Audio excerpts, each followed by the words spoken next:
Assalamu alaikum wa rahmatullah, j'espère que vous allez bien. Dans l'imaginaire collectif, les prophètes comme Jésus ou bien Moïse, paix sur eux, ont été dotés de miracles impressionnants, à contrario du prophète Mohammed. Or, la réalité est tout autre. Non seulement le prophète a en effet été pourvu de miracles divins pour appuyer sa mission prophétique, mais ces miracles sont nombreux et extraordinaires. Si vous ne les connaissez pas encore, laissez-moi vous citer quelques prodiges qui se sont réalisés du vivant du messager d'Allah, alayhi salatu wassalam. On en parle tout de suite, après la petite intro.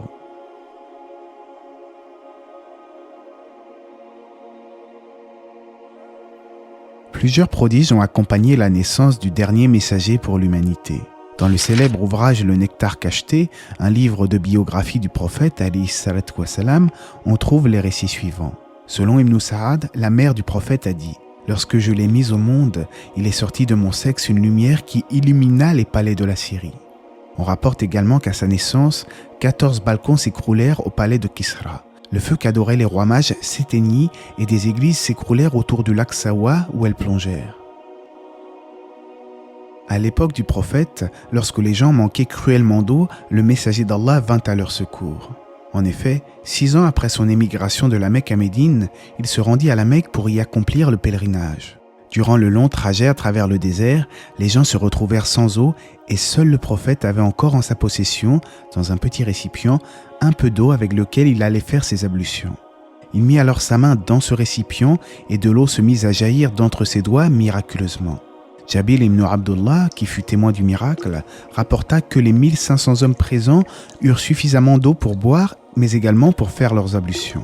Et cela est rapporté dans le recueil d'Al-Bukhari, et plus de 10 compagnons du prophète ont rapporté avoir vu de l'eau jaillir de ses doigts. Ce miracle n'est pas sans nous rappeler celui de Moïse, Moussa alayhi salam, lorsque ce dernier fit jaillir de l'eau d'une grosse pierre en la frappant de son bâton. À plusieurs reprises, le prophète, sallallahu alayhi wa sallam, a béni la nourriture, soit en faisant une invocation au-dessus, soit en la touchant, de sorte que toutes les personnes présentes ont pu manger à leur faim. Cela s'est produit durant des périodes où il y avait pénurie d'eau et de nourriture chez les musulmans. De plus, si miracles ont eu lieu devant de très nombreuses personnes, il serait donc déraisonnable de les nier. Toutes ces informations sont tirées de hadiths authentiques et l'éminent savant et historien Ibn Kathir a compilé dans certains de ses ouvrages la plupart de ces prodiges du prophète, alayhi salatu wassalam. Parmi les nombreux récits à ce sujet, l'imam Ahmad rapporte que Samura a dit « L'envoyé d'Allah apporta une écuelle remplie de pain cassé trempé de bouillon. Les gens se succédèrent autour d'elle du matin jusqu'à midi. Chaque fois qu'un groupe finissait d'en manger, il laissait place à un autre groupe. Un homme étonné intervint. « Est-ce qu'on y a ajouté de la nourriture ? Cela t'étonne-t-il ? Eh bien sache que c'est de là-haut qu'elle est approvisionnée. » Et il désigna le ciel. Les invocations du prophète alayhi salatu wassalam étaient exaucées par Allah, comme lorsque le prophète demanda à son Seigneur de faire tomber la pluie pour les gens. En effet, un jour, alors que le prophète prononçait son sermon du vendredi, un homme se leva et s'exclama « Ô messager d'Allah, nos richesses ont été détruites et nos enfants meurent de faim, prie Allah pour qu'il nous aide. » Le prophète leva alors les mains en prière. Ceux qui étaient dans l'assistance assurent qu'à la seconde où il laissa retomber ses mains, des nuages gros comme des montagnes commencèrent à apparaître dans le ciel. Avant même qu'il n'eût eu le temps de descendre de sa chair, sa barbe ruisselait de pluie. Ensuite, il y eut de la pluie pendant toute une semaine jusqu'au vendredi suivant. Ce jour-là, le même homme que la semaine passée se leva, mais cette fois-ci pour se plaindre. « Ô messager d'Allah, nos maisons sont détruites et nos terres sont inondées.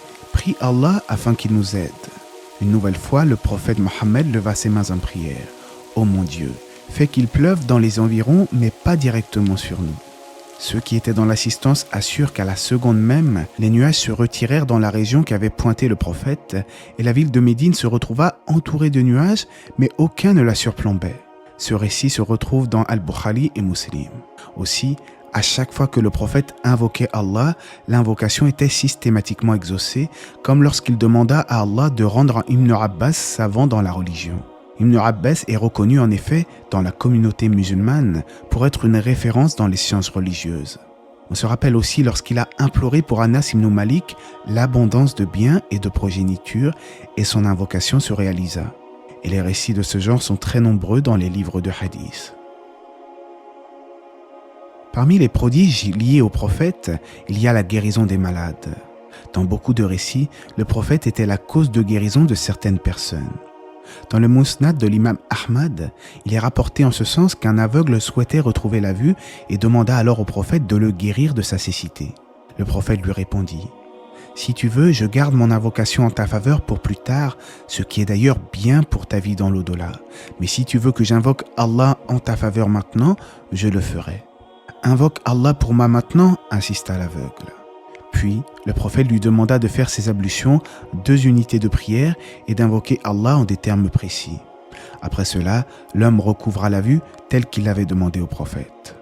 La sagesse que l'on peut tirer de ce récit, c'est que le prophète a tout d'abord dit « Si tu veux, je garde mon invocation en ta faveur pour plus tard, ce qui est d'ailleurs bien pour ta vie dans l'au-delà. » Cela prouve que l'épreuve qui nous atteint ici-bas n'est pas un mal en soi, mais c'est souvent une purification des péchés ou même un moyen d'être élevé auprès d'Allah. C'est donc un message à tous ceux qui sont éprouvés, patienter et espérer la miséricorde divine et sa grande récompense. Également, Al-Bayyaki rapporte dans son ouvrage « Signe de la prophétie » que Qatada avait reçu un coup dans l'œil suite à la bataille de Badr. Le globe de son œil était carrément sorti de son orbite. Les combattants qui étaient avec lui voulurent le couper, mais le messager d'Allah refusa. Il appela Qatada de ce pas et remit l'œil à sa place avec la paume de sa main. L'œil de Qatada est revenu en place et de surcroît totalement intact, subhanallah. À tel point que Qatada ne se rappelait même plus lequel de ses 2 yeux avait été touché. Selon une autre version, l'œil qui avait été touché lui procura une meilleure vision que l'autre qui n'avait pas été touché. D'autres récits encore parlent de la guérison de l'œil de Ali ibn Abi Talib par le prophète Mohammed alayhi salatu wassalam. Un dernier petit récit pour conclure ce sujet, Abdullah ibn Hatik se cassa une jambe et Mohammed la lui guérit en passant sa main dessus. Abdullah raconta par la suite que c'était comme si rien ne lui était arrivé. La personne témoin du miracle était un autre compagnon, Bara ibn Hazib.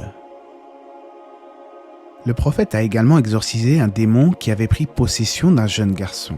La mère du garçon l'avait amené voir le prophète et ce dernier dit « Sors de là, je suis Mohammed, le messager de Dieu. » La mère lui dit plus tard « Par celui qui t'a envoyé avec la vérité, nous n'avons plus rien remarqué d'anormal chez lui par la suite. » La scission de la lune. Un jour, des Mécois demandèrent au prophète de leur faire voir un miracle, et cela afin de prouver qu'il était bel et bien un prophète. Pour rappel, les prophètes ne peuvent rien faire de par leur propre personne. Les miracles se réalisent avant tout par la permission de Dieu. Selon un hadith donc, les habitants de la Mecque ont demandé au prophète alayhi salatu wassalam un signe de la prophétie. C'est alors que la lune se fendit en 2 parties. Allah révéla à ce propos le verset « L'heure approche et la lune s'est fendue ». Selon l'exégète Ibn Kathir, beaucoup de gens témoignent avoir vu un temple en Inde où il est inscrit « Il a été construit la nuit où la lune s'est fendue en 2 ».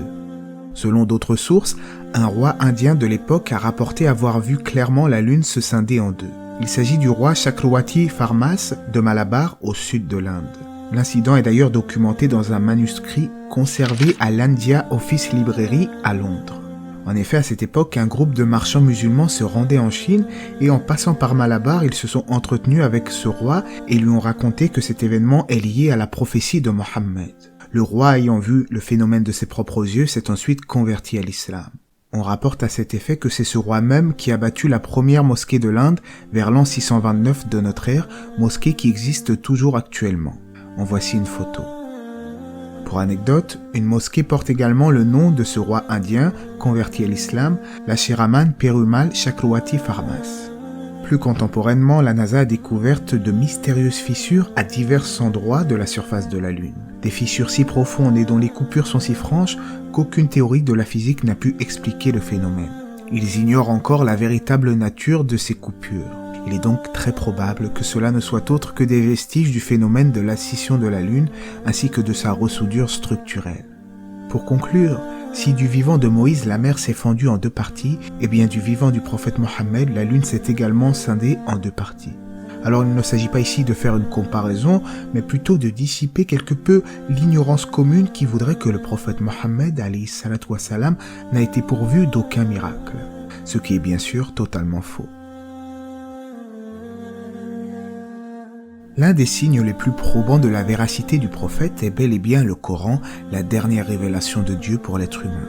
Comme on l'avait déjà vu sur la chaîne, le Coran comporte une multitude de miracles en tout genre dans beaucoup de domaines complètement différents les uns les autres. L'océanologie avec le phénomène des haloclines, l'astronomie avec la théorie du Big Bang et autres découvertes en lien avec la Lune et le Soleil, l'embryologie, l'égyptologie, etc., etc. Et cerise sur le gâteau, le style linguistique inégalable du Coran. À ceux qui traitent d'imposteur le prophète Mohammed alayhi salatu wassalam, comment un homme illettré du désert qui ne savait ni lire ni écrire il y a plus de 1400 ans aurait pu produire de lui-même un livre qui comporte des faits scientifiques qui n'ont été découverts que récemment. Le Coran n'a même pas été concurrencé par les plus grands poètes arabes de l'époque alors qu'ils excellaient dans la maîtrise de leur langue. Le Coran, un livre relatant des faits et des événements du passé, mais également des événements du futur avec une précision étonnante. Et tout cela sans aucune contradiction. Un livre qui a été préservé et est encore aujourd'hui mémorisé par des milliers de musulmans. Tel est le miracle du Coran. À Médine, le prophète avait pour l'habitude, lorsqu'il prononçait un de ses sermons, de s'appuyer sur un tronc d'arbre. Lorsque les musulmans devinrent de plus en plus nombreux à venir écouter les sermons, quelqu'un suggéra alors qu'on aménage une chaire pour qu'il puisse mieux se faire entendre des gens. Lorsque cette chaire fut construite, il abandonna donc ce tronc d'arbre. Un de ses compagnons, Abdullah ibn Ammar, a témoigné de ce qu'il a vu de ses propres yeux. Il raconte que tout à coup, les gens ont entendu le tronc d'arbre gémir. Le prophète s'est alors dirigé vers le tronc d'arbre et l'a consolé en passant sa main dessus, comme il est rapporté dans Al-Bukhari.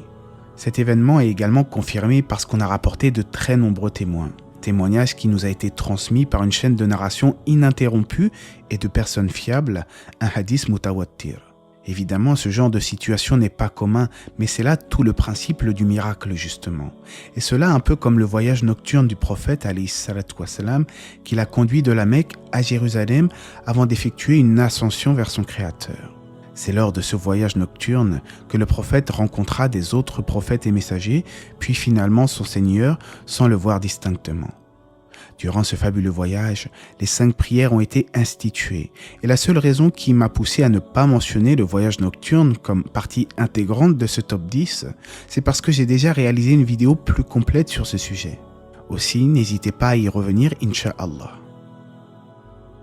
Vu que le prophète recevait la révélation de son Créateur, il avait parfois connaissance de certains faits et événements avant même qu'ils ne se produisent. On se rappelle du hadith célèbre rapporté par Al-Bukhari lorsque le prophète alayhi salatu wassalam est un jour monté sur le mont Uhud en compagnie d'Abu Bakr, de Omar et de Osman.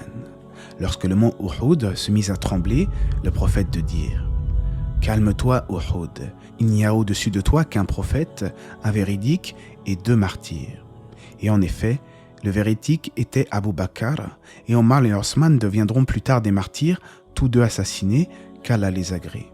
Comment le prophète aurait-il pu le savoir?